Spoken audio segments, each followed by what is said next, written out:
नमस्कार। आज देश की तमाम फटाफट खबरों में आपका स्वागत है। खबरों के लिए आपसे निवेदन कि आप हमारे चैनल को सब्सक्राइब करें। तो बढ़ते हैं खबरों की ओर। ब्रिटिश इतिहास में सबसे लंबे समय तक राज करने वाली महारानी एलिजाबेथ द्वितीय का गुरुवार को 96 वर्ष की आयु में निधन हो गया। बालमोराल केसल में उन्होंने अंतिम सांस ली। ब्रिटेन की महारानी एलिजाबेथ द्वितीय के निधन पर दुनिया भर के नेताओं ने शोक जताया है। रानी का अंतिम संस्कार 2 सप्ताह के अंदर लंदन के वेस्टमिंस्टर एब्बे में होने की उम्मीद है। विश्व नेताओं के अंतिम दर्शन में पहुंचने की उम्मीद है। वहीं सांसद और कांग्रेस नेता राहुल गांधी ने पार्टी की भारत जोड़ो यात्रा के तीसरे दिन की शुरुआत नागरकोइल में स्कॉट क्रिश्चियन कॉलेज से की है। उनके साथ कांग्रेस समर्थक और अन्य मौजूद नेता रहे। बता दें कि कांग्रेस के पूर्व अध्यक्ष राहुल गांधी ने गुरुवार सुबह पार्टी के कई वरिष्ठ नेताओं के साथ भारत जोड़ो यात्रा की शुरुआत कर दी है। कांग्रेस पार्टी इस यात्रा को व्यापक जनसंपर्क अभियान बता रही है और इससे संगठन को संजीवनी मिलने की उम्मीद है। कांग्रेस ने राहुल गांधी के साथ 119 नेताओं को भारत यात्री नाम दिया है। इस यात्रा को भारी जन समर्थन मिल रहा है, जो इसकी संकेत है कि यह यात्रा सफल जरूर होगी। आज अनंत चतुर्दशी है। 10 दिन तक गणेश जी की पूजा के बाद आज मूर्तियां विसर्जित की जाएगी। वैसे तो ग्रंथों में गणेश जी की मूर्ति के विसर्जित का कोई जिक्र नहीं मिलता, लेकिन परंपराओं के चलते ऐसा होता है। वेदव्यास और गणेश जी के महाभारत लिखने वाली कथा से परंपरा शुरू हुई, जिसमें महाभारत लिखते हुए गणेश जी के शरीर में गर्मी बढ़ गई थी, तो व्यास जी ने उन्हें नहलाया। तब से माना जाता है कि गणपति स्थापना के बाद विसर्जन करना चाहिए।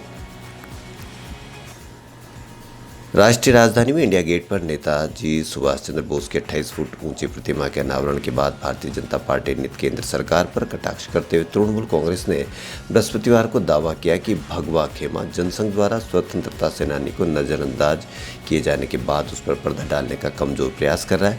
तृणमूल कांग्रेस के प्रवक्ता जय प्रकाश मजूमदार ने यह भी कहा कि ऐसा लगता है कि वोट बैंक पर नजर जमाए भाजपा को अचानक नेताजी की वीरता याद आ रही है।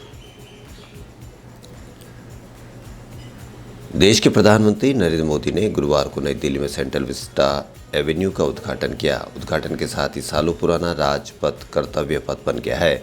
इसके साथ ही उन्होंने नेताजी सुभाष चंद्र बोस की प्रतिमा का भी अनावरण किया है।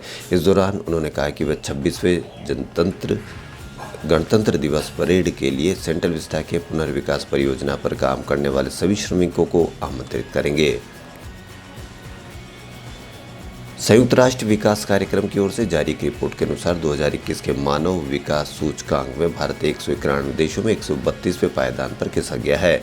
भारत का 0.06333 का HDI मान देश को मध्यम मानव विकास श्रेणी में रखता है, जो 2020 की रिपोर्ट में इसके 0.645 के मान से कम है। वर्ष 2020 के मानव विकास सूचकांक में भारत 189 देशों में 131वें स्थान पर था।